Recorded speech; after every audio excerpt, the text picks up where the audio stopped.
More than 4 billion people live across this vast continent called Asia, and we are telling their stories. On this edition, Embracing the Unwanted, a Turkish woman has made it her life's mission to care for stray dogs, protecting them from hunger and abuse. That really touches my heart, and I can never look at another animal the same way again. And rescuing the giants. Meet Thailand's elephant whisperer, a tireless advocate giving abused elephants a sanctuary and a family.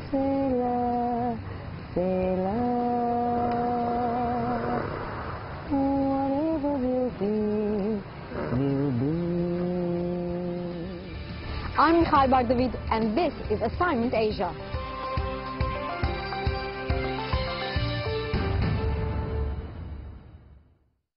Welcome to the program. On today's show, we'll tell you stories of humans devoting their lives to protect and give refuge to animals. Stray dogs in Turkey are a common sight. In Istanbul alone, there are thousands of them. They face the risk of injury, hunger, and human mistreatment, if not death. But some animal lovers have stepped in. In Çeşme, I met one woman and her group that's saving man's best friend from the dangers of the streets.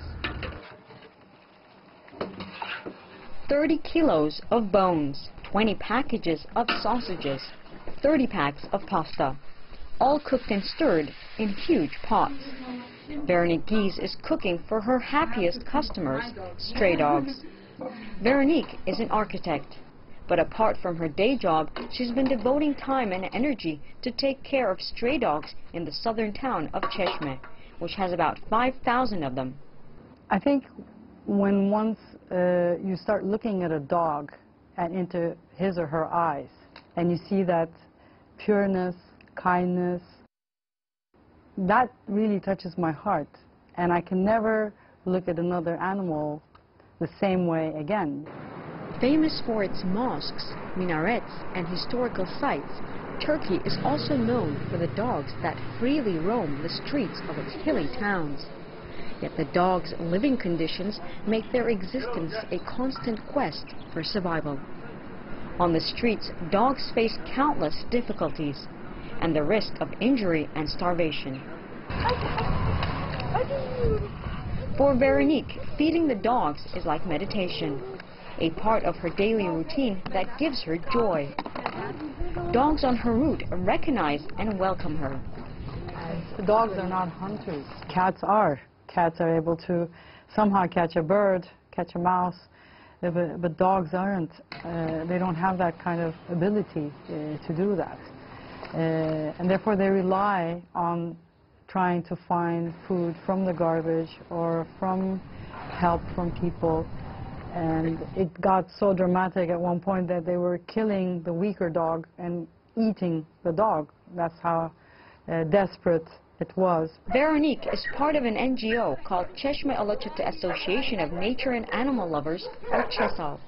The group has built a center where they feed and take care of dogs in a protected environment. We try to care for them by vaccination. We vaccinate them, and so they're healthier. Otherwise they fall ill, they catch all sorts of diseases, which becomes more difficult to care for. CESAL also helps people in Turkey and abroad adopt dogs. In 2017, it sent 40 dogs to European countries for adoption. Besides CESAL, other groups and individuals in Turkey are working to protect stray dogs. One of them is Gökçer Korkmaz, who quit his studies to focus on feeding over 300 dogs daily in a garbage dump. In Istanbul, where more than 150,000 dogs live on the streets, Fatma Gülşen Balkanlı of the NGO Society for Environment and Stray Animals is also doing her part to help.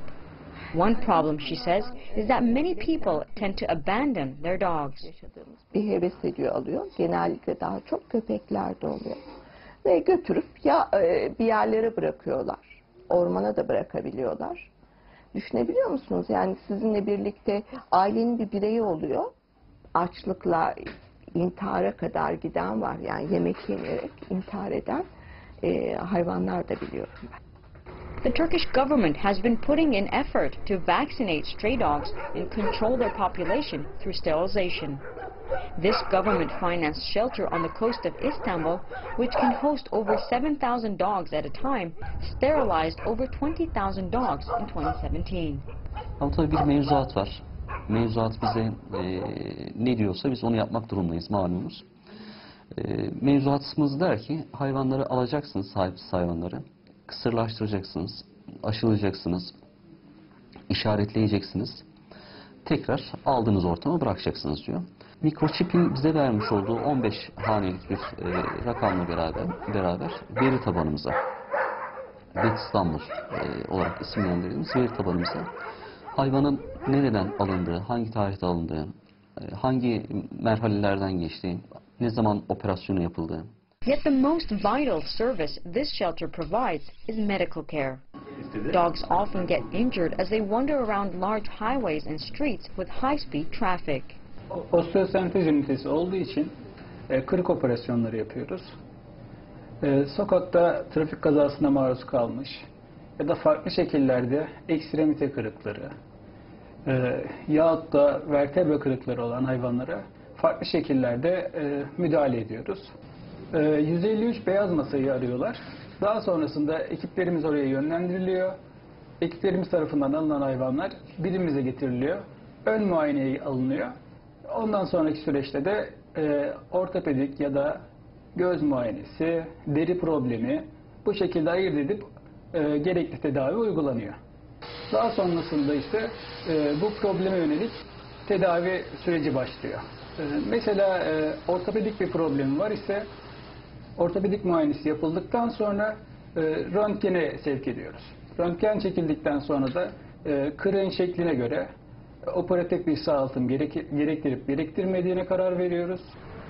Although Turks are divided in their attitudes towards dogs, they tend to agree that the animals are part of Turkey's fabric and accept them as part of the environment. Still, advocates like Veronique say Turkey needs to improve its animal protection laws. I think in a society someone who can torture an animal is a potential killer themselves, because if someone can do this and they have that kind of tendency, they can also later on do something greater and even torture a human being. Advocates also believe people should be taught to love and care for animals at a young age. Yani devletin bir kere her şeyden önce iletişim kanallarında bu sevgiyi anlatacak programlar yapması gerekiyor. Bu sevgiyi eğer yaşarlarsa çocukluklarında o zaman sağlıklı ruh sağlığı da sağlıklı bireyler yetiştirmiş olacağız. Turkey has a long way to go in improving dogs' welfare, but already there are signs of progress.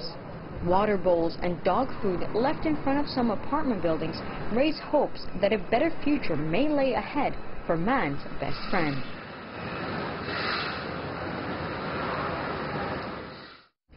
Thanks to the efforts of many animal lovers in Turkey, such as Veronique, the quality of life for thousands of dogs has improved significantly as more and more are being fed and adopted.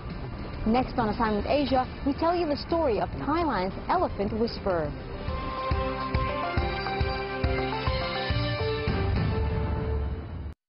The elephant is Thailand's national symbol, revered throughout history for its strength and intelligence. But as much as they are celebrated, elephants are also among the most abused in the country. Over the past 4 decades, Lek Chyler has devoted her life to rescuing abused Asian elephants and building an emotional connection with them. In Chiang Mai, Steve Lunt spent time with Thailand's elephant whisperer at the sanctuary she built for the giant mammals. More than 8 million people have clicked online to see this lady sing her beloved babies to sleep.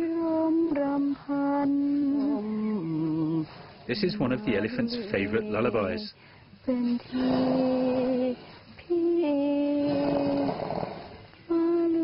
Although some little ones prefer Que Sera. My mother, what do I be? While growing up in Thailand's northern mountains, Lek Chyler was asked by her grandfather to look after a baby elephant that needed some loving care. Since then, Lex dedicated over 40 years of her life to rescuing more than 200 abused Asian elephants. So she's now known as Thailand's elephant whisperer. For me, I never thought I come until to this, to this day, because I just a normal tribal, from the jungle, and I just carry on to do my work. And what's my dream? I dream to be only 1 or 2 elephants in my backyard. I never thought to be like this, but I have a lot of people from around the world to support and fulfill my dream and to have this beautiful home for elephants. Lek has created this 250-acre sanctuary to simulate a natural environment for her slightly larger than usual family. If she's away, they all miss her. Yeah, I didn't see them for 2 days. And she always question, when I come back, she start to come and smell here, smell my mouth, like an elephant who check, are you okay? Are you healthy? What are you eating? Sometimes quite embarrassing because they start to smell everywhere. Perhaps she has a favorite. No, I love all of them. I love them all the same because it's, they are the baby here. But some of them claim that they own me. You can see that for her. And for the other one, sometimes they fight. They think that I have to be only for them. She likes the camera and she also jealousy. Baby, you can't do like that, okay? And she likes to pull my boot as well to go and put in her head. She likes to grab the camera. We almost lost our microphone to this elephant seeking attention as a child might when Mum is busy. But despite her curiosity about sound equipment, she obeyed Lek's gentle request for some quiet time to talk with the humans. Come. Just Okay, sorry about that. As the largest animals walking on Earth, elephants are also among our planet's most intelligent creatures. With brains weighing up to 5 kilos, they can feel a wide range of emotions. If their calf die, their mother will be like a depressed, no work, no play for some period of time, even though no eating for some period of time. If you get closer to elephant, you will see something from the eye which tell you about the sorrow inside. But such expressions of sorrow are no longer possible for countless elephants stabbed in their eyes by cruel owners who commit this atrocity as their easiest way to punish animals with such thick skin. 2 of Jokya's previous owners blinded her with slingshots. After being rescued by Lek, she bonded with an elephant auntie, May Perm, who helped Jokya to enjoy life again by guiding her around their sanctuary for 17 years. After May Perm died, Jokya would often go sniffing to find her old friend's scent in places where they used to play together. Only about 3,000 Asian elephants remain in Thailand's forests, but more than 4,000 of the endangered species are held captive. Their image is celebrated and sold across the country. In northern Thailand alone, 80 camps hold more than 900 elephants. Chiang Mai is one of the country's top destinations, as its temples and elephant attractions draw nearly 10 million visitors a year. Chiang Mai has more than 300 Buddhist temples, and this is the oldest. Wat Chang Man was built in the 13th century. Now, elephants were used to construct all of these shrines, so the city is replete with reminders that throughout Thai history, culture and religion, the elephant's importance has long been set in stone. But the real elephant get quite abused and beaten for no reason. And this kind, sometimes I don't understand either. I don't know why we don't, if we think elephant is a holy animal, why don't we respect them and protect them? Iconic in Buddhist beliefs and potent status symbols for royalty, elephants have also been used for nearly 3,000 years as Thailand's bulldozers, taxis and tanks. Many elephants that we rescue here, 80% when they arrive here, they're like a zombie. They have mental issues. Some of them work with the people more than 50 years. Some of them start to falling down before we can rescue them. Lek's resolve to help elephants has been driven by her outrage at seeing them bullied so often. I have been to visit a lot of elephants that work in different industries, locking, street breaking, elephant festival, and elephant that work for the circus. And I have seen behind the scene. I have seen a lot of them suffer. I look into their eyes. I can see that they suffer. They can't speak. And this thing is bringing me for the energy to stand up for them. Kaboo has a sad history because she was working in the logging industry. A tree fell and broke Kaboo's left leg. It healed badly, but still her owners at that time forced her to continue working, putting too much weight on the right foot, and that became deformed. They also forced her to breed, and then the 2 babies were taken away and sold to entertain tourists. 2 years ago, Lek and her team rescued Kaboo so she could be treated with respect and loving care. There we go, Kaboo. Just another snack for you. Just another few dozen bananas. Lek has worked over the years to build relationships of trust with her elephants. She prefers to keep control by using positive reinforcement techniques, such as giving fruity treats for good behavior. Since logging was banned in 1989, Thailand's elephants have been increasingly used to carry and entertain tourists with circus tricks, including sports and painting. But Lek and many animal welfare experts say taming wild elephants for tourist entertainment is cruel, as it involves starving and crushing the animal for days on end while beating it. The handlers, known as mahouts, make their elephants fear the hook, a medieval tool of control often used to poke or hit the animal's most sensitive areas. So sometimes the mahout is poor, like a really bad, and then he don't give the food, enough food or good quality of food to the elephants, so the elephant will get worse in condition. And sometimes this mahout, because he just come by the money, he doesn't have any passion or he doesn't have any love with this particular elephant, so he doesn't want to be care or involve much in to work with elephants. So the elephant will get poorer and poorer in condition. Activists risk their lives to film these examples of cruelty, perpetrated in remote jungle areas and hidden from public attention. They say such instances of abuse occur not only in Thailand, but also in India and wherever elephant protection laws are scant or unenforced. In northern Thailand, Dr. Thitaran tries to care for as many elephants as possible. I cannot visit all the camp. It depends on when they call us or not. There will be some small camp pop up. Yeah, and then after that disappear before we visit, maybe 2 or 3 months, or maybe pop up occur the elephant camp during the high tourist season, and then after at the low season they disappear.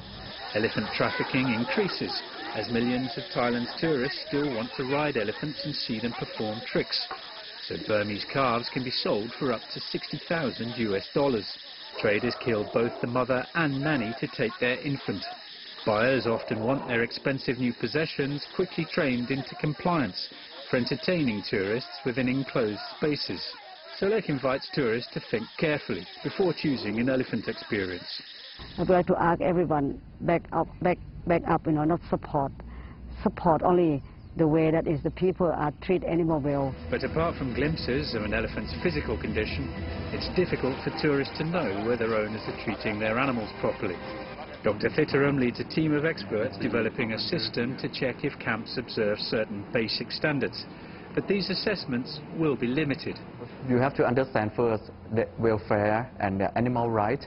We are not animal rights. We have to be sure, and of course for the safety of elephants, safety for the mahout, and safety for the tourists as well. Yeah, we will guarantee for that one. Unscrupulous business owners use their elephants as machines to carry or entertain as many large tour groups as possible. Often overworked and underfed, many animals are also kept on short chains and denied their need to be among other elephants. The answer for the elephant to be a better future is the law. I want to see the law to be exist in Thailand. The elephant, they need enough hours to relax, enjoy their herd.